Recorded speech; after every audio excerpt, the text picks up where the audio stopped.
Hello dear students, welcome back again my YouTube channel physics की दुनिया by Juhi Chaudhary. आज का वीडियो भी हमारा मैग्नेट से रिलेटेड ही होने वाला है। देखो, हम पढ़ रहे हैं मैग्नेटिक मटेरियल्स। मैग्नेटिक मटेरियल्स क्या होते हैं? हमने सबसे पहले पढ़ा था मैग्नेट क्या होती है। मैग्नेट हमारी वो ऑब्जेक्ट या वो मटेरियल होती है जो मैग्नेटिक मटेरियल्स को, कुछ पर्टिकुलर मटेरियल्स को अट्रैक्ट या फिर रिपेल करती है। ठीक है, उस ऑब्जेक्ट को मैग्नेट बोलते हैं। उसके बाद पढ़ा था हमने मैग्नेटिक मटेरियल्स, जिन मटेरियल्स को हमारी मैग्नेट जो होती है वो उस पर फोर्स अप्लाई करती है, उसकी कंडीशन को चेंज करती है, उस तरह के मटेरियल्स को हम मैग्नेटिक मटेरियल्स बोलते हैं। यानी वो मटेरियल जो किसी मैग्नेटिक फील्ड में जाने पर मैग्नेट के थ्रू अट्रैक्ट या फिर रिपेल होते हैं, उनको हम मैग्नेटिक मटेरियल्स बोलते हैं। उसके बाद हमने 3 टाइप्स ऑफ मैग्नेटिक मटेरियल पढ़े थे, फेरोमैग्नेटिक, पैरामैग्नेटिक एंड डायमैग्नेटिक। तो फेरोमैग्नेटिक मटेरियल्स हमारे वो होते हैं जो हमारे हाईली मैग्नेटाइज होते हैं, जबकि पैरामैग्नेटिक कौन से होते हैं, जो कि हमारे थोड़े मैग्नेटाइज होते हैं, और डायमैग्नेटिक कौन से होते हैं, जो हमारे रिपेल होते हैं। ठीक है, वो मैग्नेटिक फील्ड में जाने पर ऑपोजिट डायरेक्शन में मैग्नेटाइज होते हैं। ठीक है, तो वहाँ पे हमने पूरी डिटेल पढ़ी थी। आज के इस वीडियो में मैं आपके साथ एक सिर्फ और सिर्फ उन तीनों का कंपैरिजन पढ़ाने वाली हूँ आपको, यानी कि सिर्फ एक डिफरेंस देने वाली हूँ। यानी अगर आप इनको याद रखोगे मेन पॉइंट्स को, तो आप पूरा क्वेश्चन कितने भी नंबर का आप उसको क्रिएट कर सकते हैं। तो चलिए हम अपना डिफरेंस पढ़ना स्टार्ट करते हैं। Difference between ferromagnetic, paramagnetic and diamagnetic materials. तो नंबर 1, पहला डिफरेंस हमारा क्या होता है? Inside magnetic field.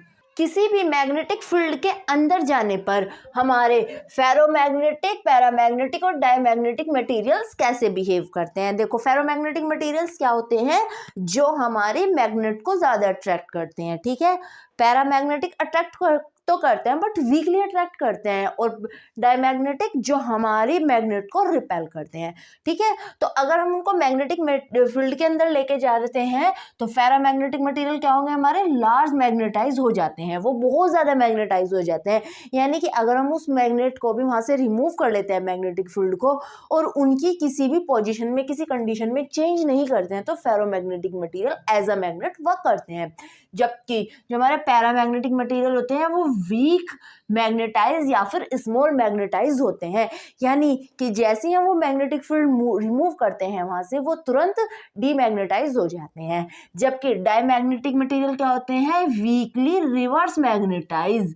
मतलब कि अगर हमको मैग्नेटिक फील्ड में रखते हैं तो वो उस मैग्नेट से दूर भागते हैं, यानी कि वो रिवर्स मैग्नेटाइज होते हैं। ठीक है, देखो अगर मैं फिगर की बात करती हूँ, वो किस तरह के स्ट्रक्चर क्रिएट करते हैं। देखो, हमारी जो मैग्नेट होती है वो इस तरह की होती है, जिसमें क्या होता है, north pole and south pole. ठीक है, ये जो लाइंस होती है जो हमारे मैग्नेटिक फील्ड को दिखाती है, उनको क्या बोलते हैं? मैग्नेटिक फील्ड लाइन, जिनकी डायरेक्शन क्या होती है? North pole to south pole. तो देखो, यहाँ एक मैग्नेटिक फील्ड, एक मैग्नेट के पास जब हम मैग्नेटिक मटीरियल्स को लेके आते हैं तो वो भी तो हमें लाइन शो करेंगी ना। मैग्नेटिक फील्ड लाइन शो करती हैं वो मटेरियल से नहीं, तो वो लाइन से हम इसको डिफाइन करते हैं। तो जो हमारी मैग्नेटिक मटेरियल होंगी, फेरोमैग्नेटिक मटेरियल होंगी, वो क्या होंगी? वो बहुत ज्यादा अट्रैक्ट होंगी। तो हम देख सकते हैं कि इस तरह से वो बहुत ज्यादा अट्रैक्ट होती है टुवर्ड्स द मैग्नेट। जबकि हमारी पैरामैग्नेटिक मटेरियल क्या होती है? वीकली मैग्नेटाइज, यानी उनका कुछ पोर्शन मैग्नेटाइज हो जाता है और कुछ पोर्शन का डीमैग्नेटाइज रहता है, यानी वो मैग्नेटिक फील्ड के पास से निकल जाता है।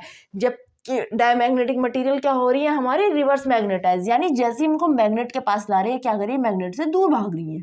ठीक है, हम देख सकते हैं ना, जैसे मैग्नेट से दूर भाग रही हैं, तो ये क्या है? हमारी डायमैग्नेटिक मटेरियल। ठीक है, नेक्स्ट आता है मैग्नेटिक ससेप्टिबिलिटी। जो मैग्नेटिक ससेप्टिबिलिटी होती है हमारे फेरोमैग्नेटिक, पैरामैग्नेटिक और डायमैग्नेटिक मटेरियल्स के लिए। तो सबसे पहले ससेप्टिबिलिटी क्या होती है? मैग्नेटाइज होने की एबिलिटी।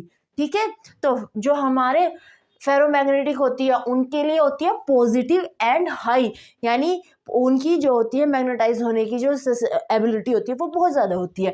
तो उनके लिए जो जाई होगा वो क्या होगा? Greater than 0। पॉजिटिव भी होगा और बहुत ज्यादा हाई होगा। पैरामैग्नेटिक के लिए पॉजिटिव तो होता है बट वीक, स्मॉल होता है। ठीक है, थोड़ी, क्योंकि मैग्नेटाइज होती है पैरामैग्नेटिक मटेरियल, तो इसके लिए जाएगी वैल्यू कितनी हो जाती है? Greater than 0। ठीक है, नेक्स्ट आता है हमारा डायमैग्नेटिक मटेरियल। डायमैग्नेटिक मटेरियल क्या होती है?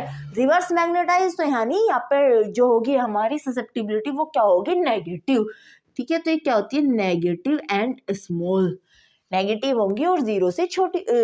तो क्या होगा, ये नेगेटिव वैल्यू होगी। ठीक है, नेक्स्ट आता है टाइप ऑफ मटेरियल, किस तरह की मटेरियल्स होती हैं। देखो जो हमारी फेरोमैग्नेटिक मटेरियल होती है वो हाईली मैग्नेटाइज होती है, तो वो हमेशा ही सॉलिड रहती है। कैसी होती है, हमेशा सॉलिड होती है, सॉलिड फॉर्म में ही हमारी फेरोमैग्नेटिक मटेरियल्स होती हैं, तो ये क्या होती है, ऑलवेज सॉलिड। पैरामैग्नेटिक मटेरियल्स क्या होती हैं कि वो सॉलिड भी हो सकती हैं, लिक्विड भी हो सकती हैं, या फिर गैसेस भी हो सकती हैं। हो सकता है मैग्नेट हमारे गैसेस को भी थोड़ा बहुत अट्रैक्ट कर सकती है, या फिर हमारे लिक्विड्स को भी अट्रैक्ट कर सकती हैं, तो वो सब हमारे क्या होते हैं, पैरामैग्नेटिक। सॉलिड भी हो सकते हैं, लिक्विड भी, गैस भी। इसी तरह से डायमैग्नेटिक होती हैं, वो सॉलिड भी हो सकते हैं, लिक्विड भी, गैस भी। यानी हमारी गैस भी रिपेल हो सकती है किसी मैग्नेट के पास आने पर, हमारा कोई लिक्विड भी रिपेल हो सकता है, या फिर हमारा कोई सॉलिड भी रिपेल हो सकता है, तो वो मे बी सॉलिड, लिक्विड और गैस हो सकती है। ठीक है, नेक्स्ट आता है अफेक्ट ऑफ मैग्नेट। देखो अभी हमने पढ़ा ना फेरामैग्नेटिक मटेरियल्स के बीच में क्या, जो हमारे मैग्नेटिक मटेरियल्स होते हैं मैग्नेटिक फील्ड के अंदर क्या होता है, तो मैग्नेट का इफेक्ट क्या होता है, फेरोमैग्नेटिक मटेरियल क्या होंगे, वो स्ट्रांगली अट्रैक्ट होंगे टुवर्ड्स मैग्नेट, क्या होंगे, स्ट्रांगली अट्रैक्ट।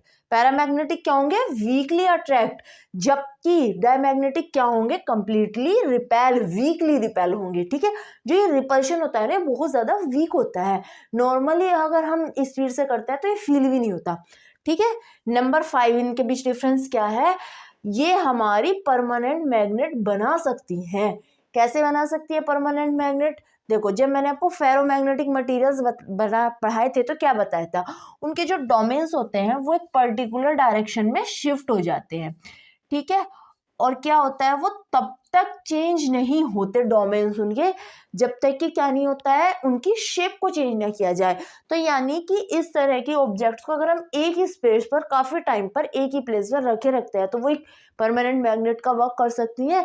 तो इसी तरह से हम इनकी हेल्प से परमानेंट मैग्नेट्स बना सकते हैं, जबकि पैरामैग्नेटिक मटेरियल और डायमैग्नेटिक मटेरियल ऐसा नहीं कर सकती हैं। क्यों नहीं कर सकती हैं, क्योंकि वो सिर्फ अफेक्टिव कब होती हैं, जब हमारा मैग्नेटिक फील्ड होता है, यही मैग्नेटिक फील्ड के होने पर ही ये रिपेल होती है। ठीक है, लेकिन जो हमारी फेरोमैग्नेटिक मटेरियल होती है वो मैग्नेटिक फील्ड को रिमूव करने पर भी अफेक्टिव होती हैं, उन एज अ मैग्नेट वर्क करती हैं, तो हम इनसे परमानेंट मैग्नेट क्रिएट कर सकते हैं।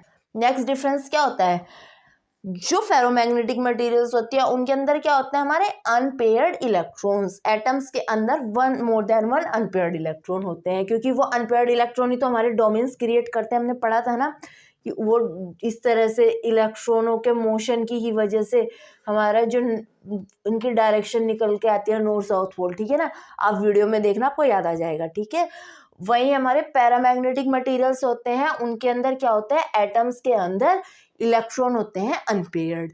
ठीक है, इसके अंदर मैनी इलेक्ट्रॉन्स होते हैं जो एक मैग्नेट की तरह इफेक्ट वर्क करते हैं, जबकि यहाँ पे क्या होते हैं, अनपेयर्ड इलेक्ट्रॉन होता है एटम के अंदर सिर्फ। ठीक है, और वो इलेक्ट्रॉन क्या करता है, उसकी पर्टिकुलर डायरेक्शन में मूवमेंट हो जाती है, जिस वजह से वो एज अ मैग्नेट बिहेव करता है।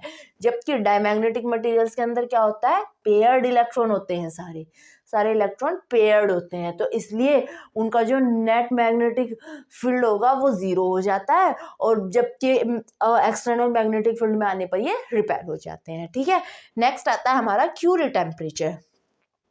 देखो क्यूरी टेम्परेचर क्या होता है, आइए पहले हम ये डिस्कस करते हैं क्या होता है क्यूरी टेम्परेचर। क्यूरी टेम्परेचर एक लॉ होता है हमारा, क्यूरी लॉ। क्या होता है, क्यूरी लॉ। तो देखो क्यूरी लॉ हमें बताता क्या है, ये हमें बताता है कि किसी भी ऑब्जेक्ट की, किसी भी मैग्नेटिक मटेरियल की जो मैग्नेटिक ससेप्टिबिलिटी होती है, यानी उसके मैग्नेटाइज होने की एबिलिटी जो होती है, वो हमेशा मैग्नेटिक फील्ड के तो प्रोपोर्शनल होती है, जबकि उस मटेरियल के टेम्परेचर के इन्वर्सली प्रोपोर्शनल होती है।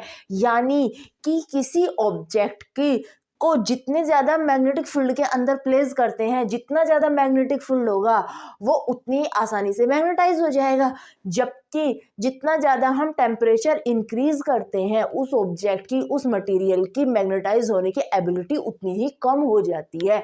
यानी ऑब्जेक्ट हाई टेम्परेचर पर मैग्नेटाइज नहीं होती हैं। ठीक है, ये हमारा क्यूरी लॉ बताता है। तो इसको अगर हम कंबाइन करते हैं तो ये B/T हो जाएगा, तो Xi is equals to CB/T आ जाएगा। T क्या होता है हमारा, C होता है हमारा क्यूरी कांस्टेंट। क्या होता है, क्यूरी कांस्टेंट। अब देखो हमने यहाँ पे टेम्परेचर की बात की है, T। टेम्परेचर क्या है? मटेरियल का टेम्परेचर। तो एक ऐसा टेम्परेचर होता है, देखो अगर मैं फेरोमैग्नेटिक मटेरियल्स के लिए ये मेनली होता है, किसके लिए?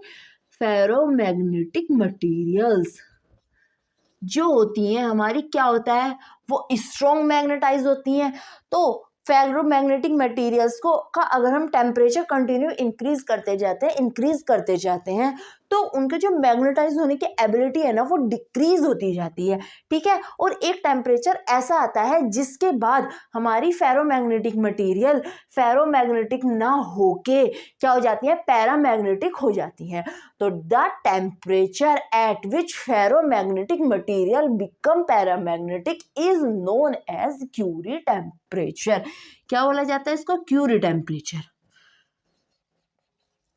फेरोमैग्नेटिक मटेरियल क्या हो जाएंगे? यहाँ पे पैरामैग्नेटिक मटेरियल हो जाती है, ठीक है। तो इस टेम्परेचर को हम क्या बोलते हैं? क्यूरी टेम्परेचर बोलते हैं। और जो क्यूरी ने हमें लॉ दिया था उसको हम क्यूरी लॉ बोलते हैं। तो क्यूरी टेम्परेचर के लिए फेरोमैग्नेटिक मटेरियल्स के लिए क्या होता है? ये अपना फेरोमैग्नेटाइज्म लूज कर देती हैं, यानी इनकी जो हाईली मैग्नेटाइज होने की एबिलिटी थी वो डिक्रीज हो जाती है। यहाँ पे ये अपना मैग्नेटाइज्म फेरोमैग्नेटिज्म को लूज करके क्या बन जाती है? पैरामैग्नेटिज्म ऑब्जेक्ट हो जाती है, ठीक है। नंबर 2 आता है पैरामैग्नेटिक मटेरियल। जो पैरामैग्नेटिक मटेरियल क्या होती है? जो हमारी वीकली मैग्नेटाइज होती हैं।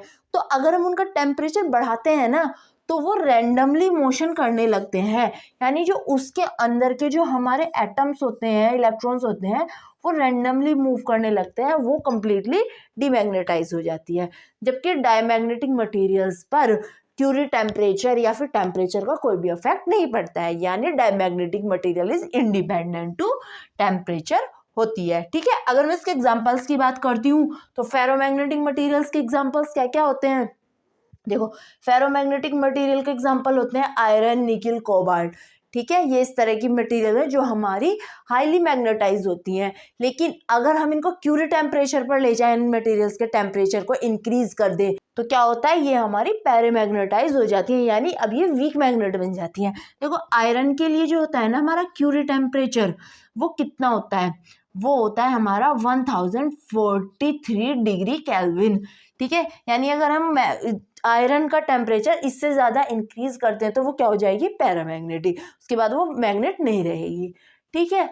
और पैरामैग्नेटिक मटेरियल्स के examples aluminium, sodium, oxygen, platinum, ये सब हमारी पैरामैग्नेटिक मटेरियल्स होती हैं। डायमैग्नेटिक मटेरियल्स क्या होती हैं? Salt, gold, silver, water.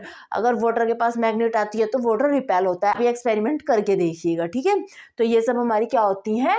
ये हमारी डायमैग्नेटिक मटेरियल्स होती हैं। तो ये था मेरा आज का छोटा सा वीडियो। नेक्स्ट वीडियो होगा मेरा मैग्नेटिक इंडक्शन से रिलेटेड। मैग्नेटिक इंडक्शन क्या होता है, चलो एक बार मैं आपको थोड़ा सा उस चैप्टर का इंट्रोडक्शन दे देती हूँ, ठीक है। हमने पढ़ी थी इलेक्ट्रोडायनेमिक। यहाँ पे हमने क्या पढ़ा था कि अगर हमारा चार्ज मूव करता है, अगर हमारा चार्ज मूव करता है तो वो मैग्नेटिक फील्ड क्रिएट करता है। इसी तरह से अगर हमारी कोई मैग्नेट मूव कर रही है तो वो चार्ज क्रिएट करती है, ठीक है। यहाँ पे हम मैग्नेटिक रिलेशन पढ़ते हैं, यानी इलेक्ट्रिक चार्ज और मैग्नेट के बीच में रिलेशन।